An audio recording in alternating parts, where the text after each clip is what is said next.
Hello and welcome. This presentation is on understanding research gaps and priorities for tobacco harm reduction in low and middle income countries. We first discuss the connection of WHO's FCTC, harm reduction and research, then how and why we develop draft priorities for THR.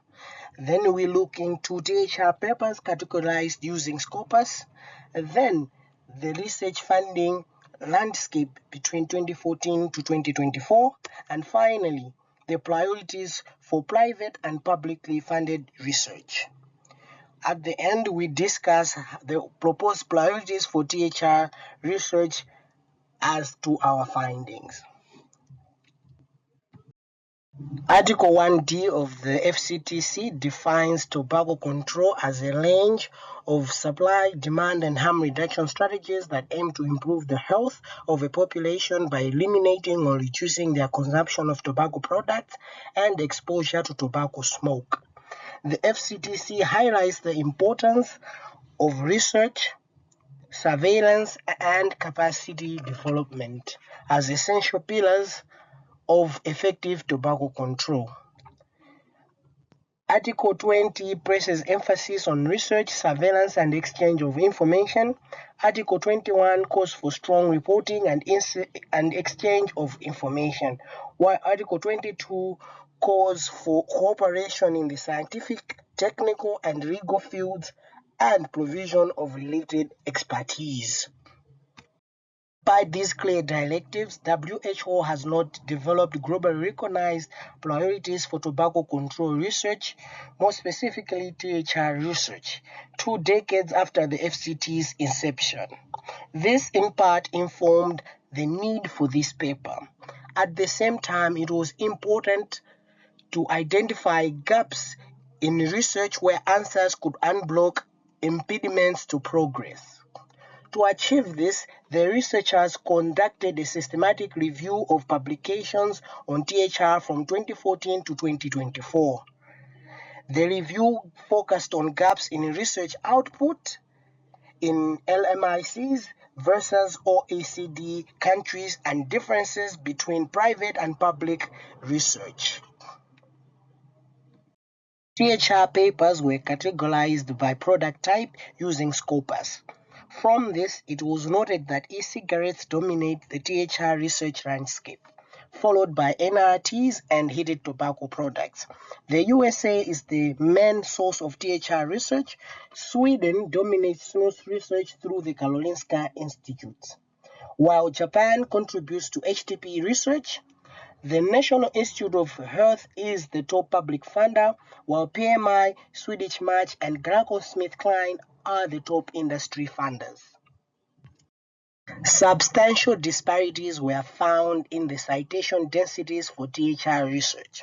The highest values were seen for New Zealand, the UK, and the USA.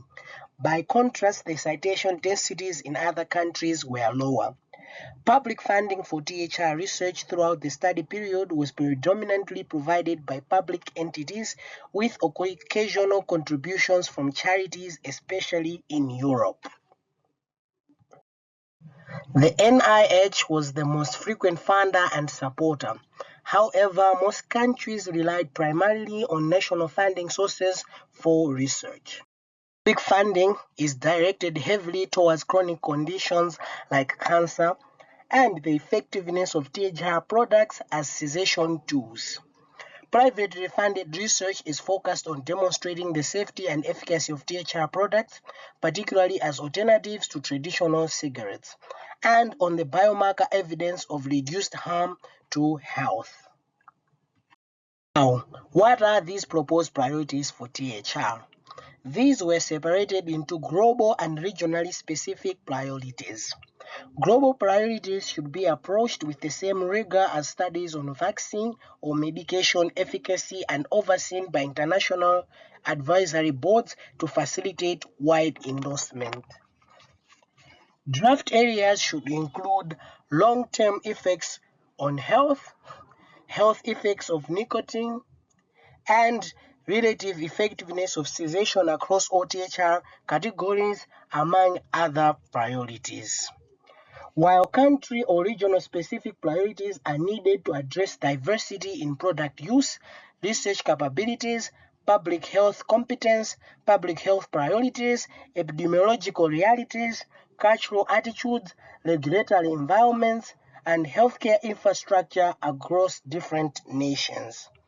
Some of these priorities are listed here, including surveillance, THR product trends by age, sex, or amount, healthcare providers use knowledge and advice about THR, and youth access trends and intervention impact, among others.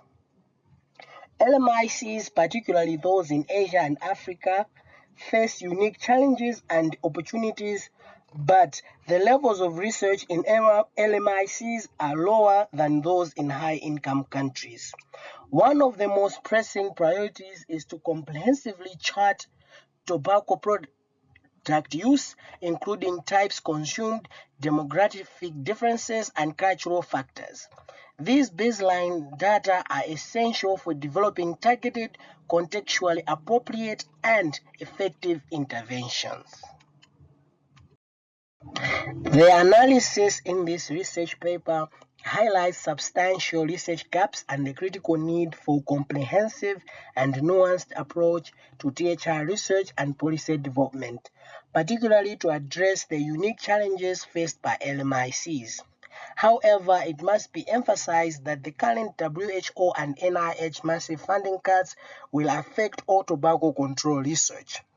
This is the time to call for a review of priority topics supported based on the needs of smokers and countries. Please read the research paper to get a full understanding of the realities of the gaps in research in LMICs. Thank you for your attention. Goodbye.